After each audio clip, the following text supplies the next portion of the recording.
At the beginning of the year, I was informed that I would have 2 students with autism spectrum disorder in my Year 2 class. As I was aware that students with ASD typically struggle with routines and transitions, I wanted to create a tool which would support these students during transitions from one activity to the next in order to both minimize anxiety and stress, whilst at the same time creating an inclusive environment which didn't individually single them out and consequently lead to possible stigmatization from their peers. By reflecting on this, I realized that there was potential for change in my classroom, and although it may prove challenging, I believe it would support the inclusive, supportive learning environment in my classroom that I wanted for all my students. The artifact I have chosen to discuss is a visual schedule. The purpose of this visual schedule is to provide students with consistent cues for their daily routine. This schedule is a valuable tool because students with ASD experience greater transition difficulties due to social and communication deficits associated with their disability. The visual schedule, although purposely created for the students with ASD, provides all students with predictability and structure in daily routine, allows students to take part in the curriculum, provides students with opportunity to organize themselves and their thoughts, and most importantly, expand their ability to communicate and increase their independence. By creating this visual schedule, I can better support students with ASD through transition periods by supporting them and providing them opportunities to prepare for transitions. As seen in the visual schedule, I have used clear and uncluttered images and representations of specialist teachers. You can see there with the PE teacher, Mr. Peters in image 1 and Mr. Jones, the music teacher, in image 2. In addition, I have used locations such as the oval to help represent locations where activities or curricula may take place. In addition, the images are transferable, which can be seen in image 3 and image 4. You can see in the changes with the PE particularly that the students may be going to the oval or to the undercover area.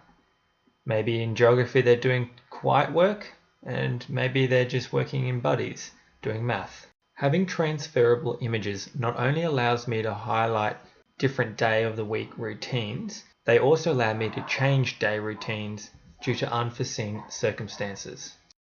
Each morning I will prepare and place the daily routine at the front of the class at students' eye level on the whiteboard. Each day, once the students are in my class, I will model and explain the visual schedule, what it is, what our day will be like, so that students will have a sense of what activities are to come. I will then explain that sometimes parts of the schedule may change, but that I will do my best to give the earliest notice I can about these changes. This last point is important, as Heflin and Alames suggest that students with ASD are not concerned as much about change in daily routine as they are about the lack of prior knowledge that a transition is about to occur. The purpose for designing the events which are occurring each day and describing possible changes of the day's schedule is to provide the extra scaffolding for students with ASD. This way, students with ASD are able to participate and engage on the same basis with the students without a disability.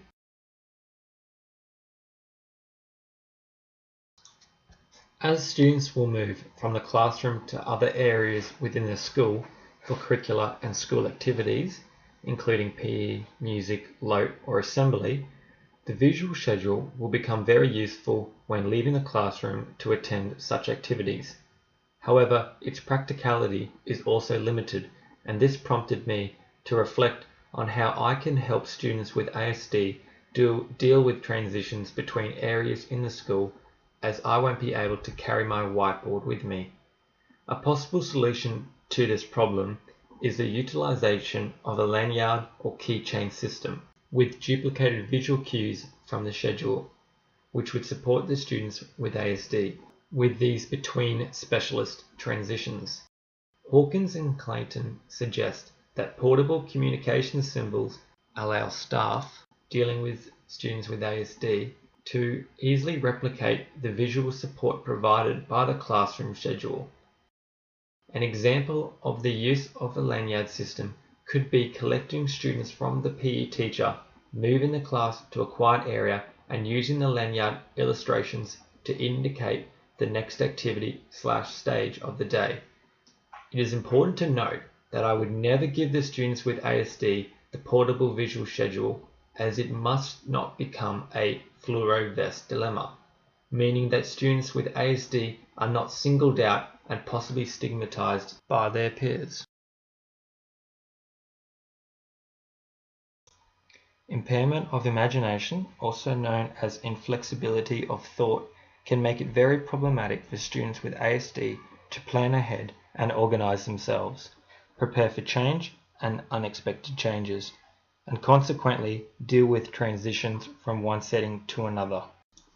As such, as changing scenarios occur frequently in the classroom, I considered the addition of a visual schedule to my classroom, as well as a portable lanyard, as a possible mechanism to facilitate opportunities for students with ASD to deal with the challenges of transitions noted above. Erbs suggests that the prominence of structure plays on the strengths of a sense of stability and preference for visual organization which many students with ASD display. By taking this into account, a visual schedule, as mentioned, makes their classroom and schooling experience a much more predictable and accessible place. Furthermore, it can assist students with ASD develop independence, depending on where the students lay on the spectrum, and also act as a powerful tool in aiding students to reduce anxiety when dealing with routines and transitions. All students in the classroom with scaffolding have the opportunity to become empowered as they learn about their routine. Therefore, they can become prepared and have a fair idea of what each day will look like, which they then can inform their parents, guardians, or school community members when they enter their classroom.